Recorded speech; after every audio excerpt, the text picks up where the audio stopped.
My name is Johann.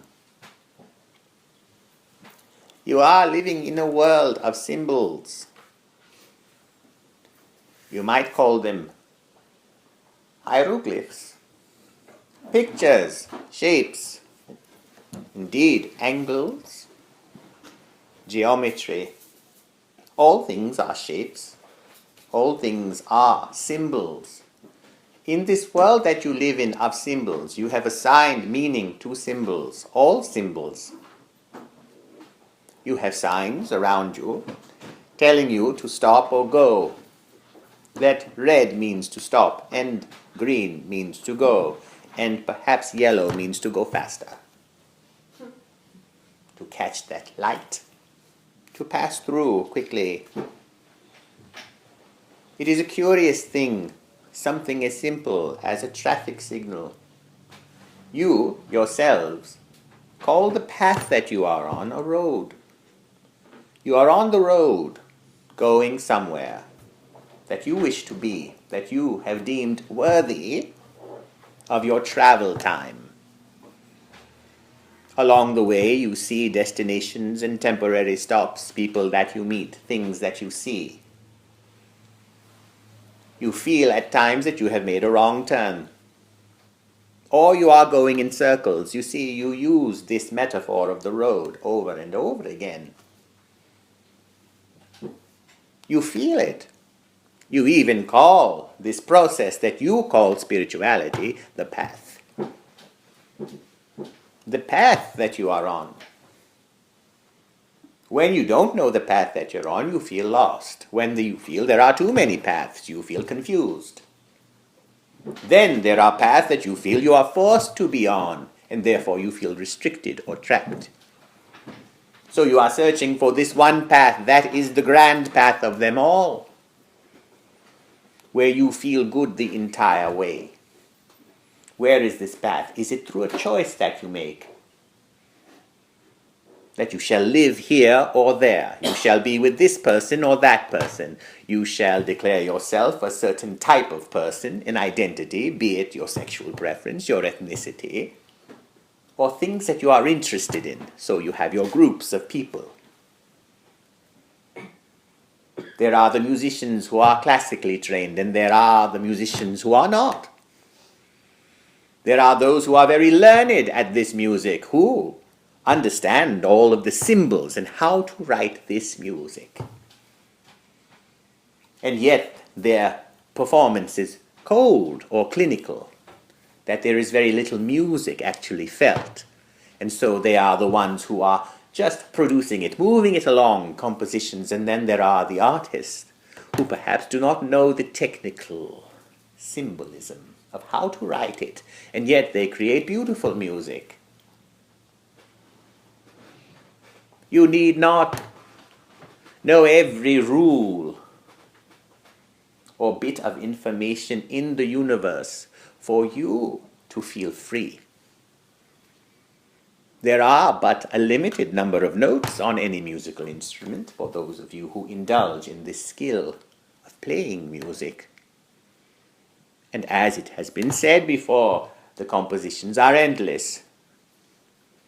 And yet you feel it is not, for you are hitting the same notes over and over again. I am confused again, I am trapped again, I am lost again. The path. Too many. None at all. I am in a blizzard that has whited out my vision. There is snow and sleet across. I cannot see. There is fog, there is mist. Again, the references to the path and the road and this journey of traveling.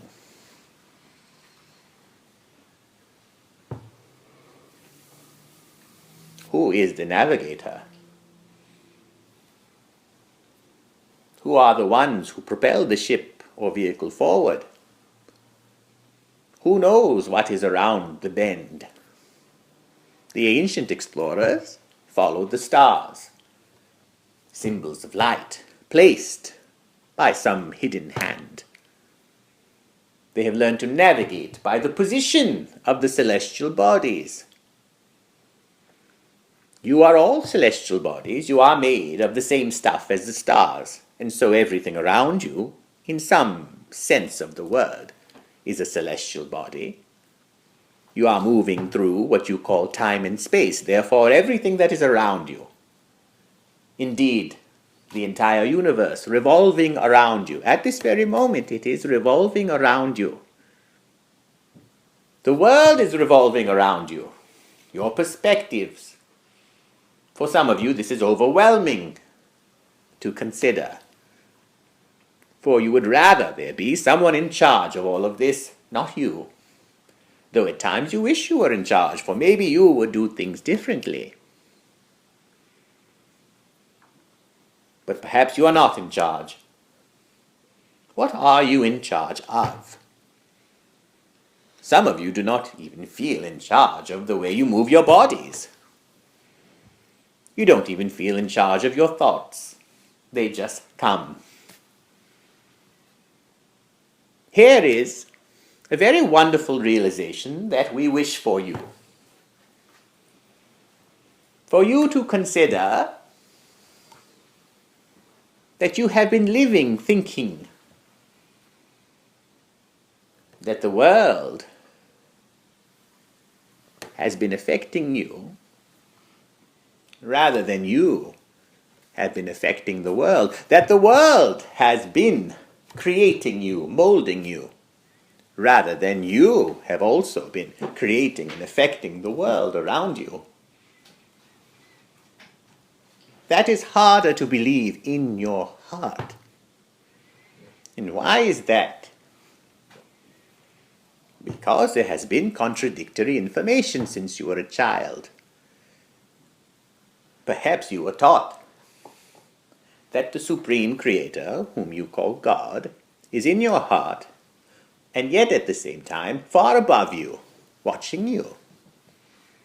Certainly judging you while telling you not to judge anyone else. For some of these versions of this Creator, there are good and bad people. So you began to grow up with a conflicting belief that you are one on some level with divinity, and yet you are not. Perhaps you were born into sin, depending on the faith that you were born into. Perhaps you were born into a faith that says, due to the mistakes of your past life, in this one you must suffer. How many teach you that you were born into an exalted state of being? That you were born as gods yourself?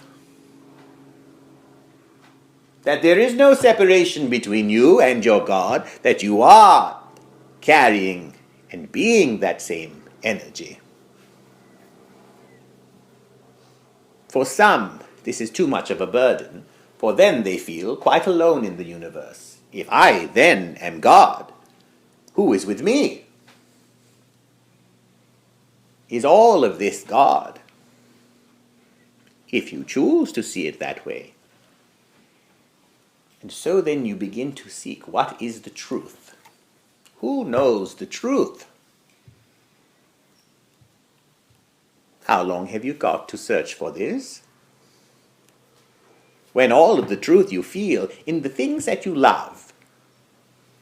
You feel the truth, hearing music perhaps, or seeing art, perhaps seeing a creation, or hearing a talk, or reading literature, or a book, or just seeing a face that makes you think, there is this still here. And so the nature of you, whether you are an atheist or a so-called believer, you all have your gods, don't you? The God of an atheist is the belief that there is no God. Because that belief that there is no God is what they love to believe and feel in all that they do. For those who believe in a God living up there, a beneficent being, they believe that this is what is informing all that they see and do. And for some, anything can become a God. Brings us to the matter of you understanding the symbols that you yourself have created. You have attached meaning to everything that you see. If you see, perhaps, a murderer being punished, perhaps you believe good justice is being done. If the murderer were to not be punished, justice has not been done. And the only other consolation is that you believe karma will work itself out. They shall have to pay for it in the end. And from that, you feel that things are good, that there is balance and there is a fair system in this universe. Notice time and time again that when you think of reality, as it is in your life, that getting back to reality, there is a notion, an undertone, an undercurrent that things are not very good. That reality has nothing to do with fantasy. Fantasy is unattainable, you go there in your mind. Reality is reality. Fantasy is fantasy. And yet, to consider that the things, these movements and clouds of confusion, sadness, depression, or anger that you get yourself into, it is very low grade, but it happens over and over again. Cycles of fighting, then rest. Then another cycle of fighting, then rest. Notice that the rest is very temporary. And that is because perhaps there is a belief that things cannot be good for a long time. That good times are limited. And so, work very hard, struggle for a long time to have a little bit of good. For it is fleeting. This poses a very interesting dilemma for those who believe and follow the laws of attraction. For you are doing much in your system, if you are familiar with the methodology of the law of attraction, that you must raise your vibration. And once you raise that vibration to the very specific frequency and maintain it for a considerable amount of time, you shall then get what you want. In other words, that you have to feel as if you have what you are wanting now, though you do not actually have it. And that feeling that you already have it creates more. Therefore, you have the expression, the rich get richer and the poor get poorer. But it requires a lot of energy to maintain this frequency. You raise yourself up, then it is difficult to maintain and you fall back again. So what is the solution here? If you begin to think and feel musically, all of you are musical beings. Your heart beats. You hear singing and it soothes you, whatever music that you listen to. There is this instinct within you. You cannot escape it. Use that feeling, whatever thing that brings you to that feeling. It does not matter. That feeling lives within you, whether it is from a piece of cake, or it is from a symphony, or it is from looking at yourself in the mirror. Let that feeling work for you. That is the vibration. It has to be something that you love, for that is the only thing that has the energy activation in it, meaning that your natural desires, simply put, what you love to do,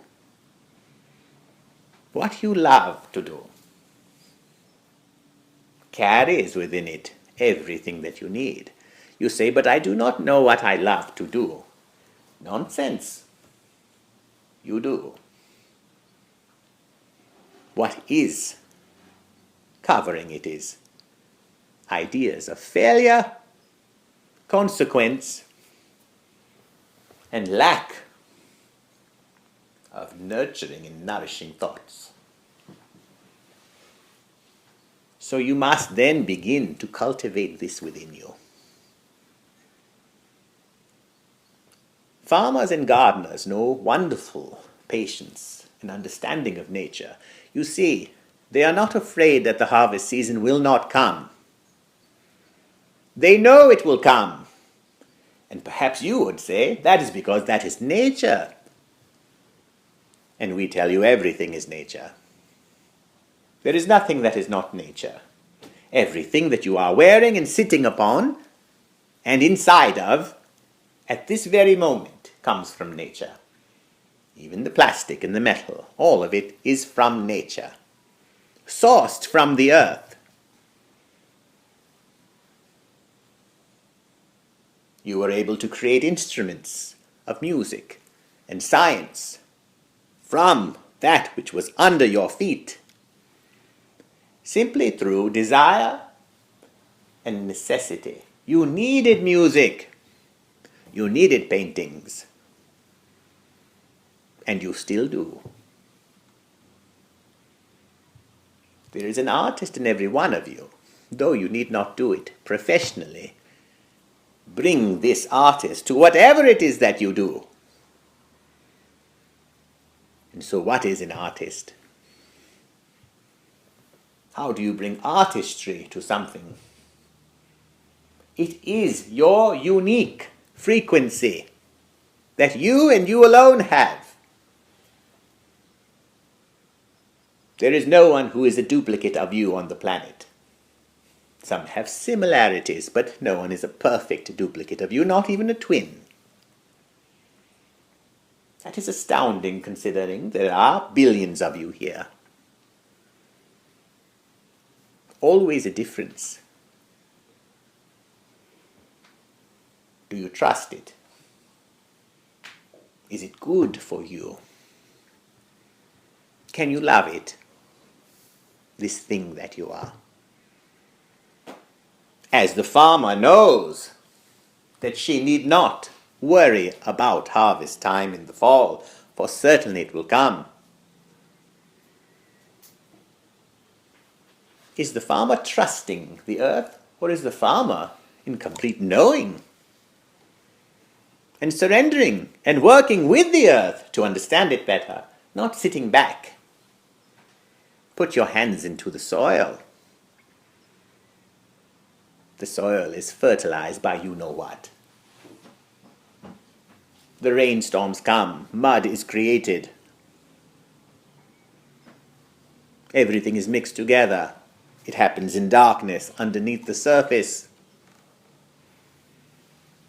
Somehow, light is hitting the ground. The seed is inches below the surface, and yet the seed senses the light above it. For even in the darkness, this light that you cannot even see is penetrating. Even in your worst hours, light is penetrating to you. And so you grow. And so no path is devoid of magic or spirituality. They are all there. You wish to choose the path that feels best to you. Well then, the path that feels best to you is very self-evident inside your being. You know what you like. You can acknowledge the fear you have around it, but you know what you like. To believe in oneself is a virtuous feeling, yet you struggle with it. The farmer, she does not need to believe in herself as such. She is surrendering to being one with the soil and the entire process of it, understanding the rule, which is all things are feeding it. The seed, the manure coming from the animal, the rain, the sun, the pushing it in together, rolling up your sleeves, not to struggle or to labor, but to be one with because you understand it, to love this. Notice how much of yourself is only looking to the result. You are very obsessed with the result. You say, I have many resources here for me to be successful, yet I do not have the thing that they are asking for. Their arms are open, their doors are even open. I have not yet created this thing. What do you do then? Then the question becomes actually a question of humility. It is surprising how many of you are depressed, confused, worried, and yet no humility at all. If you are stuck, become humble. If you are worried, become humble. If you are sick, become humble. If you are angry and frustrated, do your best to become humble. The magical creations and compositions cannot come from the arrogance. You say, where is the arrogance? That you need to be perfect. That you yourself are not even good enough for yourself. That is the ultimate in arrogance.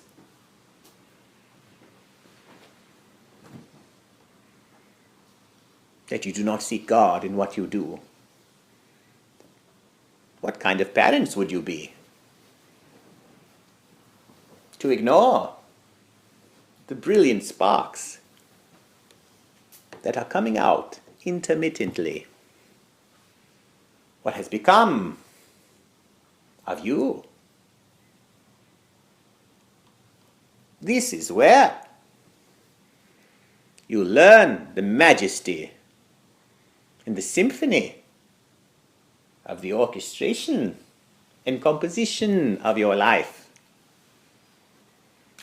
of what you are. Through your humbleness, through your humility, all you have to do, if it is art or music you wish to create, or a film you wish to create, or a book you wish to write, then bow and prostrate yourself before the God of music or dance or anything at all. Then receive. Do not become drunk with your own worship of this God. Again, that is just for you to feel good. Then you are not receiving. You are not allowing it to sprout within you. Again, the seed is below the surface, and yet the light penetrates. For the seed is receptive. You are searching for a feeling of success. And yet you are not coming from a place of success. If you wish to become flexible in your physical body, then you have to think flexible, don't you? You stretch your leg, and where it is tight, you tell your body to relax. And then it does. So you are coming from flexibility to achieve flexibility.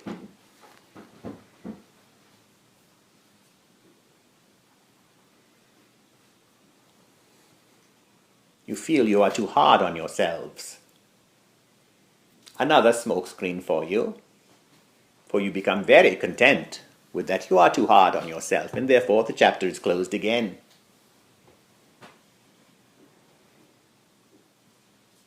Then you say, I actually am too easy on myself.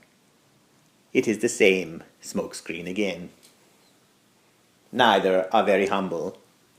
They are just more or less manipulative judgments on yourself that you think will activate you.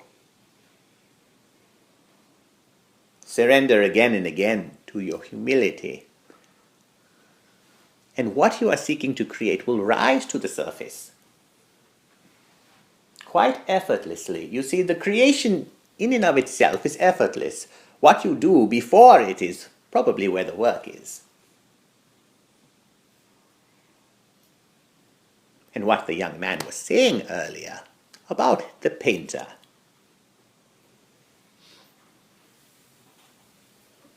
The surrender to it.